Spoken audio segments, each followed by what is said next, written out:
Hi friends, welcome to PSC tips. അപ്പോൾ ഇന്ന് നമ്മൾ നോക്കാൻ പോകുന്നത് 2025 ജൂലൈ മാസം 14-ാം തീയതിയത്തെ കറണ്ട് അഫയേഴ്സ് ക്വസ്റ്റ്യൻസ് ആണ്. അപ്പോൾ ക്വസ്റ്റ്യൻസിലേക്ക് കിടക്കാം. ഒന്നാമത്തെ ക്വസ്റ്റ്യൻ: കേരളത്തിലെ പശ്ചിമഘട്ടത്തിൽ നിന്ന് കണ്ടെത്തിയ പുതിയ ഇനം ചിത്രശലഭം ഏതാണ്? സോഗ്രാഫീറ്റസ് മാത്യുവി. താഴ്ന്ന പ്രദേശങ്ങളിലെ വനങ്ങളിലാണ് ഈ ചിത്രശലഭം വസിക്കുന്നത്.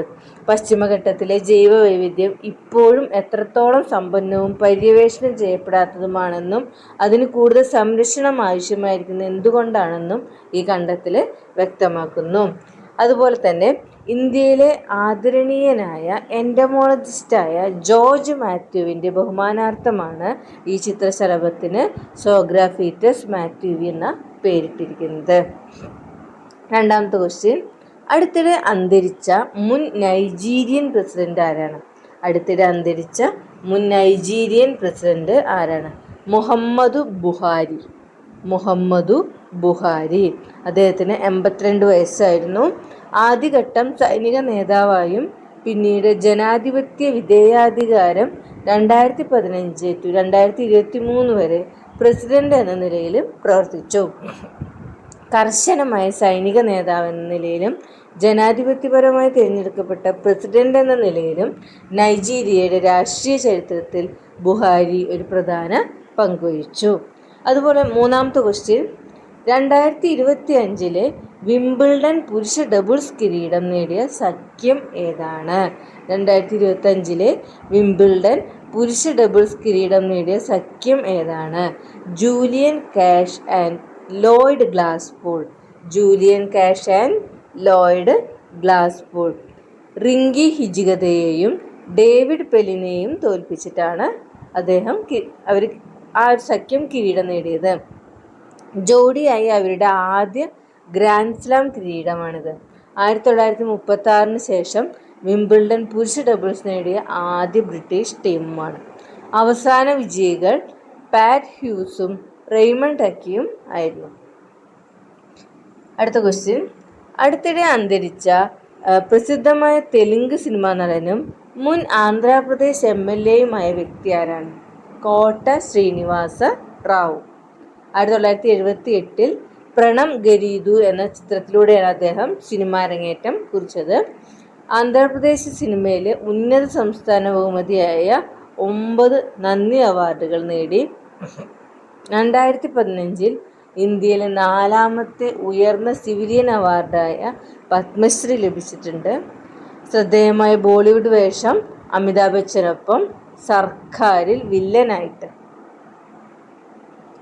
അടുത്ത ക്വസ്റ്റ്യൻ: 2025 ജൂലൈയിൽ കേരളത്തിൽ നിന്ന് ആരെയാണ് ഇന്ത്യൻ രാഷ്ട്രപതി രാജ്യസഭയിലേക്ക് നാമനിർദ്ദേശം ചെയ്തത്? ആരെയാണ്? സാമൂഹിക പ്രവർത്തകനായ സി സദാനന്ദൻ മാസ്റ്റർ. രാഷ്ട്രപതി മുർമു 4 പേര് രാജ്യസഭയിലേക്ക് നാമനിർദ്ദേശം ചെയ്തിട്ടുണ്ട്. ഭരണഘടനയുടെ ആർട്ടിക്കിൾ 80(3) പ്രകാരമാണ് ഇന്ത്യൻ രാഷ്ട്രപതി രാജ്യസഭയിലേക്ക് അംഗങ്ങളെ നാമനിർദ്ദേശം ചെയ്യുന്നത്. അപ്പോൾ ഇന്ത്യൻ രാഷ്ട്രപതി രാജ്യസഭയിലേക്ക് നാമനിർദ്ദേശം ചെയ്ത കേരളത്തിലെ ആളാണ് സാമൂഹിക പ്രവർത്തകൻ സി സദാനന്ദൻ മാസ്റ്റർ. മുംബൈയിലെ ആദ്യ ഷോറൂമിലൂടെ ഇന്ത്യൻ വിപണിയിൽ പ്രവേശിക്കാൻ പോകുന്ന ആഗോള ഇലക്ട്രിക് വാഹന നിർമ്മാതാവ് ഏതാണ്?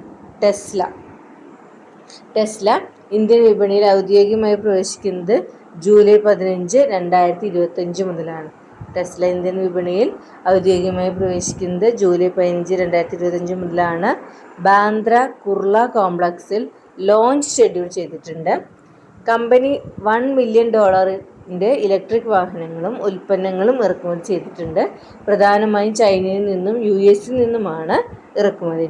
മുംബൈയിലെ ഷോറൂം ടെസ്ലയുടെ ഇന്ത്യയിലേക്കുള്ള ഔപചാരിക പ്രവേശനത്തെ അടയാളപ്പെടുത്തുന്നു. അടുത്ത ക്വസ്റ്റ്യൻ: പ്രസിഡന്റ് ദ്രൗപദി മുർമു 2025 ജൂലൈയിൽ എത്ര പുതിയ ഗവർണർമാരെയും ലഫ്റ്റനന്റ് ഗവർണർമാരെയുമാണ് നിയമിച്ചത്?